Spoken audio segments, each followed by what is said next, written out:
This is Frank Islam, Chairman and CEO of our investment group and your host of Washington Calling, where we interview leading voices from business, from politics, from journalism that impact you, the viewer. Today, our guest is Dr. Sridhar Krishnaswami. He's a former Washington correspondent of PTI and The Hindu. Now he's a professor and deputy dean at the School of Media at SRM University in Chennai, India. He has written widely on American politics and Indo-US relations. Thank you for coming to our show, Dr. Krishnaswamy. It's wonderful to have you. And good to see you. Good to see you as well, Dr. Islam, and wonderful being on your show. Oh. It has been a very good time for me when I was a journalist, and I still remember those days in Washington. I was there effectively from 1995 to 2009. First for a clip of about 10 years with the Hindu, and then for 4 years with the Press Trust of India. And then I had to move back to Chennai due to family reasons. And then I'm here at one of India's elite educational institutions as a professor of journalism, which I have been enjoying for the last 11 years. So that's a little bit of me, and you can go ahead with whatever. Okay, thank you very much, Dr. Krishnaswamy, for your leadership, for what all you do to make a profound difference. What a coincidence that I'm talking to you who come from Chennai at a time when American politician with a mixed heritage in India and Jamaica, Senator Kamala Harris, and a daughter of an immigrant. What did that reveal to you about her Indian roots to America? And she accepted the nomination of the Vice President of the United States. And what do you think of the rise of the Senator Harris? Despite the flaws and privileges, we have come so far in America. We can still be just and inclusive country that can provide equal opportunity to all, regardless of caste, creed, religion, race, background, and belief. As my friend Hillary Clinton just said not too long ago, we will have to stand together, we will heal together, we will redeem the promise and potential of America. Thank you. That's a very nice introduction that you're having for this show. The rise of Senator Kamala Harris is a tribute to every hardworking immigrant who has made America his or her land. I don't have to tell you, sir, that America is a land of opportunity where you have every freedom to pursue what you want. And this is exactly what Senator Harris's mother, Shamala, did when she landed on the shores of California at the age of 19. And don't forget, and of course, I don't have to tell you this, the thing about Senator Harris that every one of us will have to keep in mind is that she did not get anything just for asking.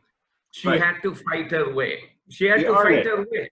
She earned it. Yeah, she had to earn it. That is a dint of sheer hard work. Right. Nobody handed anything to her on a silver platter. That is for example, her childhood itself was very, very challenging. She was brought up by a single mother, and that did not deter her. She studied her undergraduate at Howard University in Washington, D.C., and then went on to pursue law. And then she became a district attorney. And then lo and behold, she's the first female, first Asian American, first African American Asian female to become the Attorney General of the largest state of the United States. And now, she is on the ticket of former Vice President Joseph Biden. So it is not just a pride for India or Jamaica or Asian Americans. the fact that Senator Kamala Harris has traveled so far is the pride of every immigrant who has made America his or her home. Very well said. But I must say that I also embody the American dream. It's America that provided us letters of opportunity to succeed. These are the strength and values and qualities of America that all of us can proudly and truly embrace. Absolutely, sir. Absolutely. You couldn't have put it any better. Right. For the simple reason that, we have to, understand anytime. It's just not an Indian American. It's just not a Jamaican American. It's just not an African American. Everybody will have to figure out as to where they came from. I agree. Even if it is a white American. Right, I agree. You have to know where you have to know your roots, because it is the roots that gives you values. It gives you a way of life. So, today, that is what I think this election is going to be all about. It's going to be about American values and about American way of life.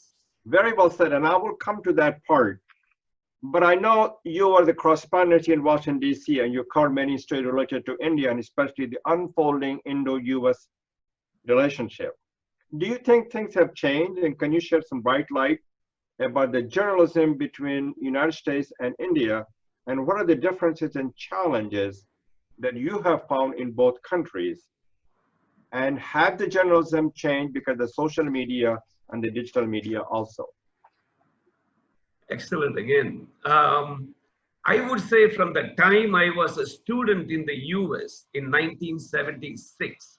Oh, wow. This is when I graduated as well. I started my graduate school at Ohio University, Athens, Ohio in 1976.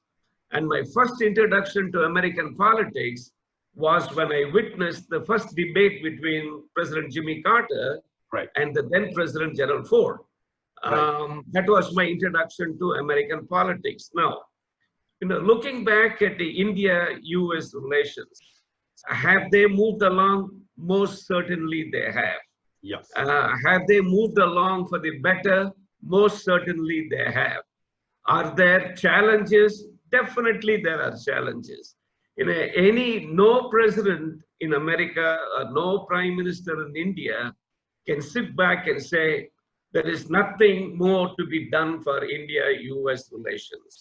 Because the challenges that we are facing is something new and that we are facing every day. For example, this COVID pandemic. Right. This is something that nobody anticipated in bilateral relations or even in multilateral diplomacy.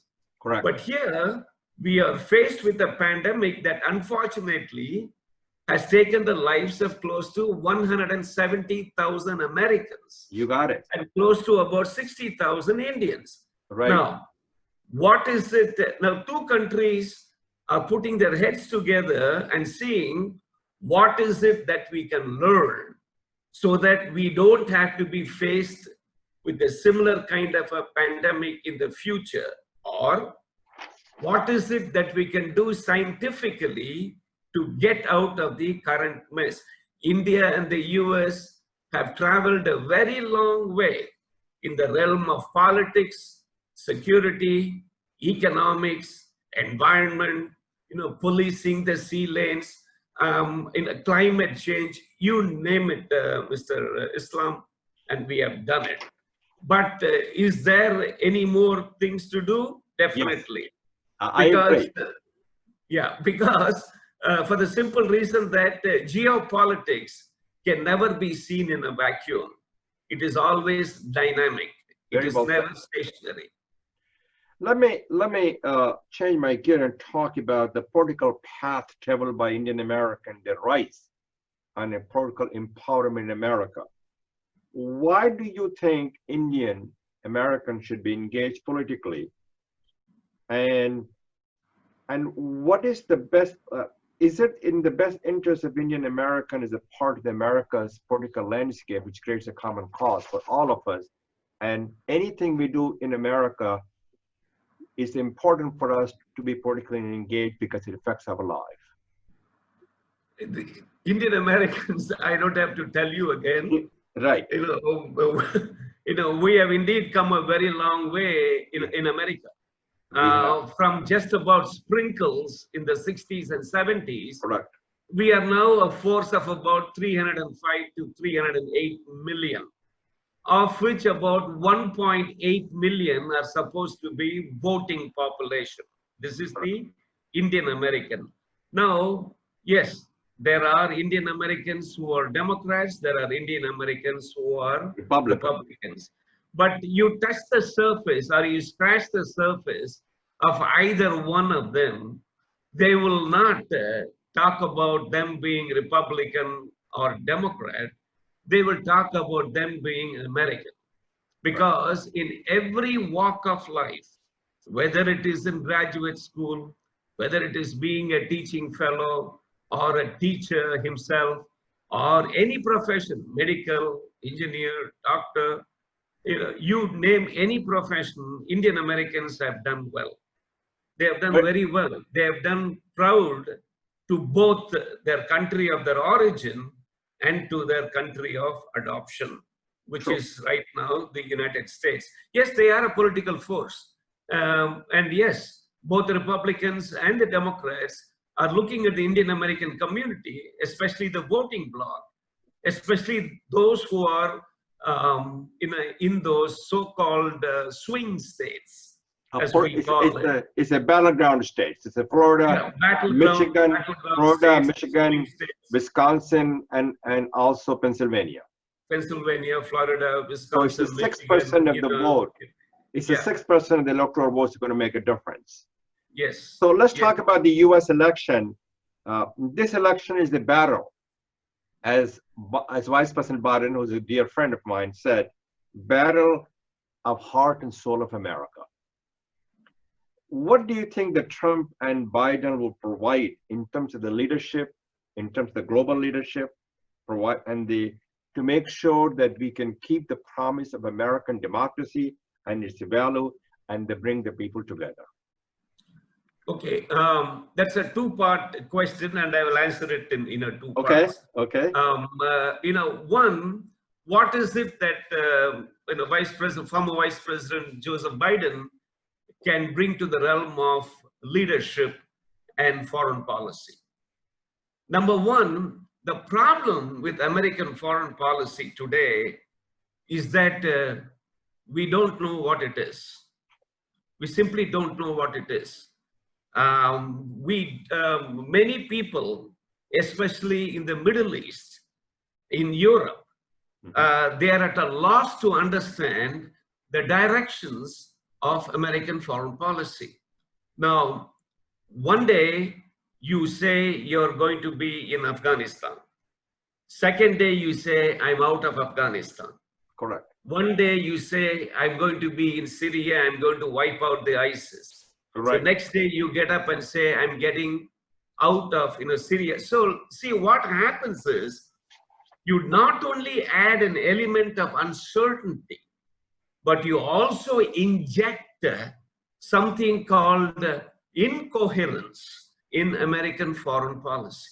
So right now, if the world is looking at Mr. Biden, it is in some kind of a clarity. We want to know what it is that the Americans are going to be bringing to the table in terms of global leadership. And that global leadership does not mean that you walk away from the World Health Organization, or you walk away from the UN, or you walk away from the World Bank. No, that is not a question of walking away.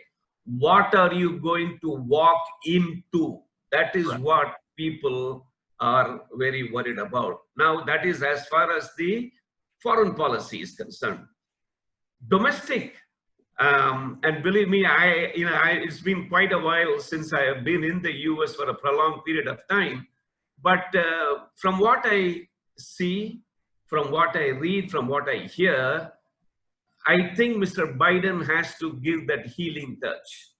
Very well said. The healing touch is very, very important, because it's just not a question of addressing racial injustice. That is the majority, that's a major part of his problem. It is just in a question of addressing the common concerns of Americans, that everybody is treated equal under the eyes of the law or under the eyes of opportunity. You see, that is where people have started misconstruing, or that is how people have started interpreting what the last 4 years have been. Now, I don't want to say anything that will be prejudicial to, to Mr. Trump or to the Republican Party, but the way things have fanned out, the way, see, you can't run domestic policy or international policy on tweets. You ask something up on tweets, on Twitter. You can't run foreign policy on Facebook. You can't run foreign policy on Instagram. You can't run domestic politics on Instagram or Twitter. Right. That's exactly what has been happening. You have a president who gets up at about 3, 4 o'clock in the morning, and then his own cabinet finds out what is in store for them through a series of tweets, between 3 and 5 in the morning. So basically, even the fellow who wants to get dressed up and come to work, figures out whether he has to dress up and come to work, because he might have lost his job early in the morning. So that is not the kind of, policy that people, are looking at. We want to change that. And you made a point that I wanted to kind of talk about. In addition to foreign policy, we have a domestic policy with turning around the economy and our healthcare is important. And also in terms of who we are as an immigrant, the H-1 visa, to make sure that we can restore that, and Muslim banning, which he did that, and I know Vice President Biden will restore it. Let me just say a word on what President Kennedy said about immigration, because I am on the board of the Harvard University and also board of the JFK Library. And I'm very fond of President Kennedy, who said, immigrants infuse this nation with far horizons and new frontier, thereby keeping the hope alive and well. And he was himself an immigrant. His great-grandfather came from the potato famine of Ireland, and he took a lot of pride in who he was. And we should take a pride who we are. Absolutely. That's what I said some time back, that you scratch the surface of any immigrant, they will not say that I am from this country or that country. They will, excuse me, they will feel very proud of the fact that they have made America their home. Now what's the problem as far as the H-1Bs are concerned? It's a problem of numbers, and it's the problem of perception. Now, what is the perception? The perception that the H-1Bs have been allowed into the country to take away the jobs of Americans. See, if you put it in that way, every American will object to H-1B visas. If you say, I'm bringing in one H-1B from India, and in the process, I'm losing one American, nobody in America will say, bring in the Indian, or bring in the Filipino, or bring in the Chinese. Nobody will say that. But that is not what H-1B visa is all about, Mr. Islam, you know that. Yeah. It's a high-skilled visa. I agree. Not just anybody can walk in. Not just anybody can walk in. And we need those people in our country, because we have millions and millions of vacancies. They build America, and we need to work together to ensure that we can have people who come to our shore to make sure they can also be a part of the American dream and build America. I want to talk a little bit about the future of Indian journalism and freedom of press in India under this government. Mm-hmm. As you probably know, the freedom of press is a part of our constitution, is a vital and vibrant and healthy for our democracy, correct? We should praise the free press, not to bury it. Do you believe the freedom of press is critical to the future of India? And what are the overriding responsibility of the journalists to separate the fact and the fiction So tell us a little bit about the importance of freedom of press and why it is not happening in India under this government.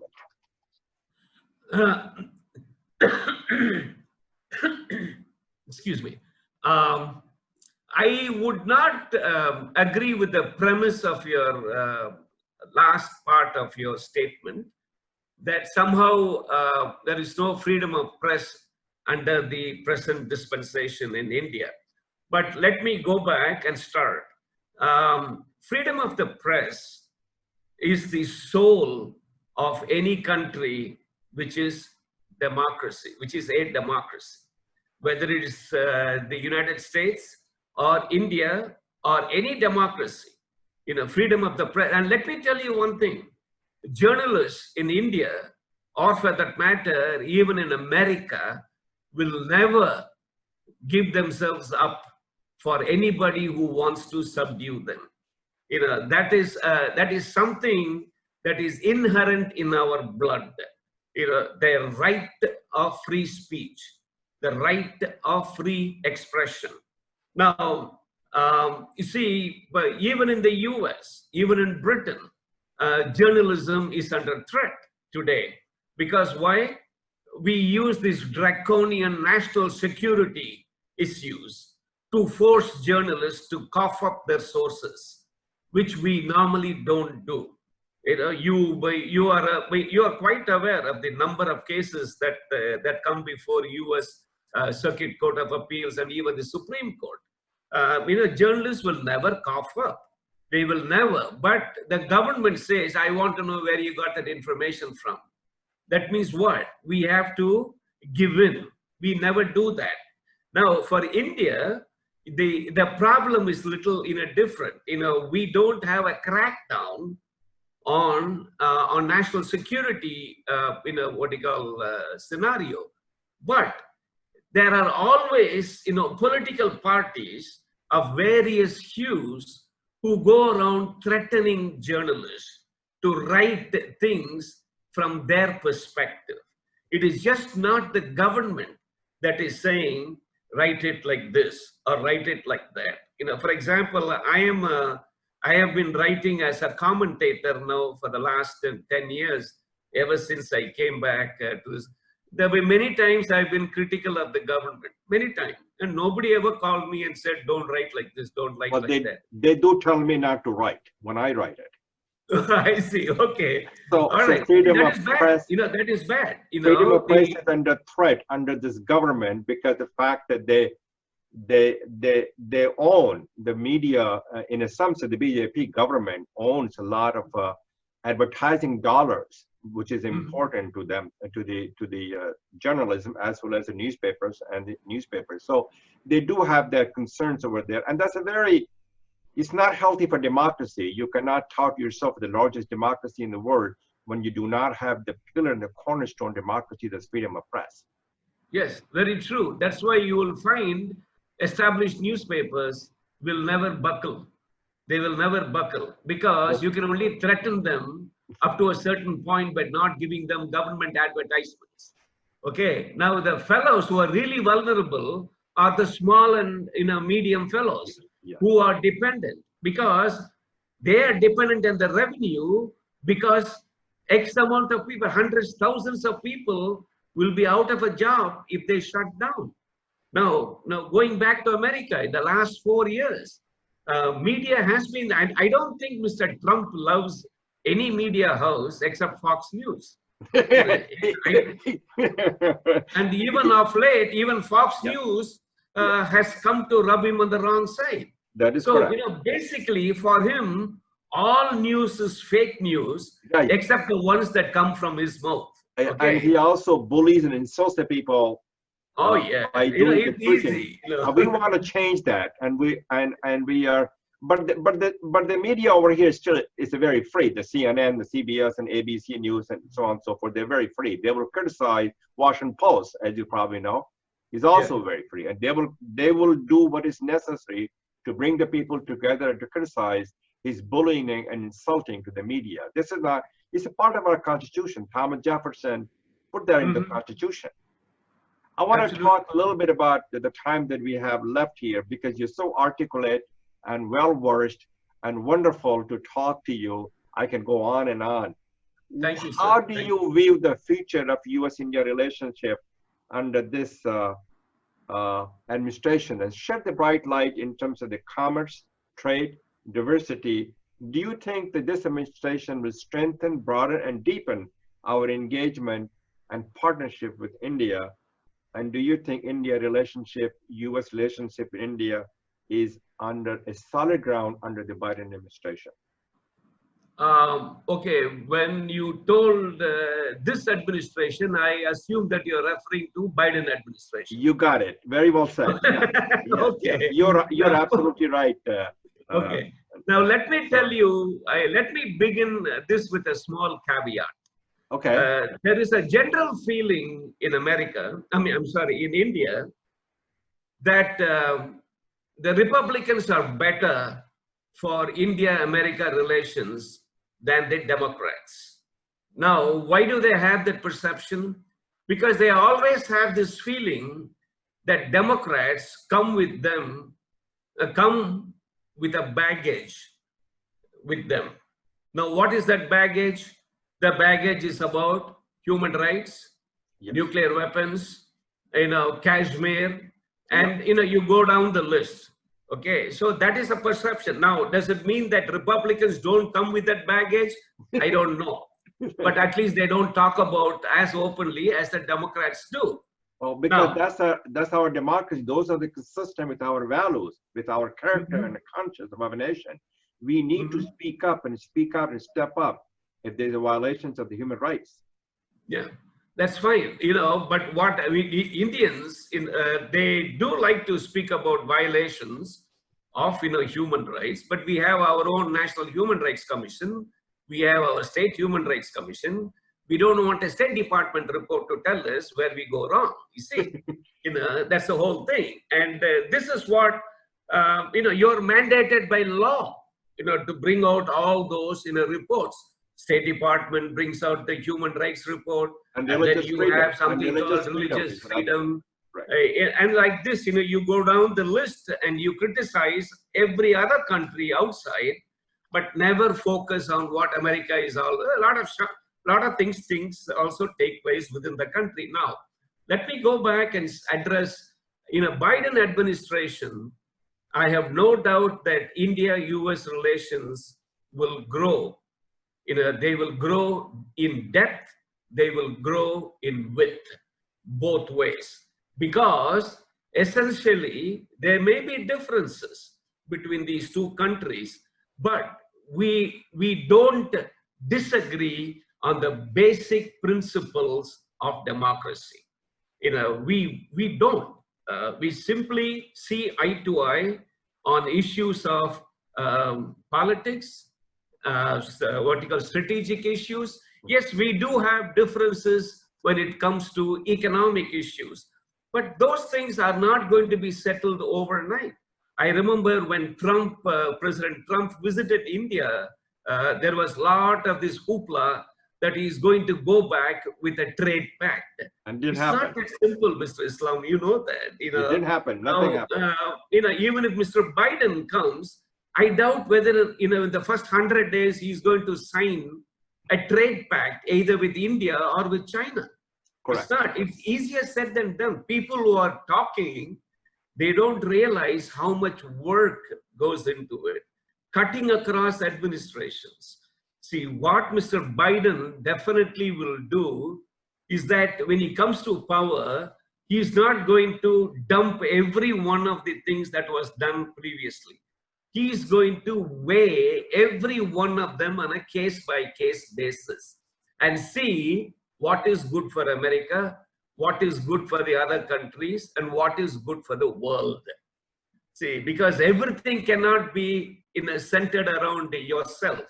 That's what makes things very, very difficult in global politics today. When you refuse to allow the other fellow to walk away with something from the table. See, that is the problem with the world. That's what I may be simplistic, but that's exactly what I feel. Before I close the conversation, as you probably know, the Indian diaspora play a very key role in achieving India's fullest potential. And that includes the healthcare, the economy, the innovation, the entrepreneurship, and many, many other factors. What role do you feel the people-to-people engagement that we need, the India diaspora can play to achieve India's fullest potential? I think more exchanges, cultural exchanges between India and the United. Sir, we have enough of other exchanges. We have enough Indian engineers, enough Indian doctors, enough Indian scientists. Okay, but we don't have much on the cultural front. Of course, I would be remiss if I said that there is nothing. No, that's wrong also. Right. But still, people-to-people contact, we need more. For example, you have that Fulbright Nehru Fellowship. Yes. Yeah, that could be expanded. That could be expanded to cover as many fields as possible. Now, these days, there's not much money going around. So they are contracting, they're compressing these fellowships. They're taking away certain areas away from who can apply. So maybe the new administration, with its far-sighted view on foreign policy pertaining to India, will try to bring this back to where it was. That is my fond hope, and that's my fond dream also. And one more thing before I close it, you mentioned about arts and culture. I sit on the board of the Kennedy Center Board of Trustees, which is appointed by President Obama, who's a personal friend. Is a presidential appointment. And art culture is something that we need to nourish and nurture the relationship with India. As President Kennedy said, art nourishes the roots of our culture. Art engages us, art connects us, and the most important thing, art transcends all boundaries.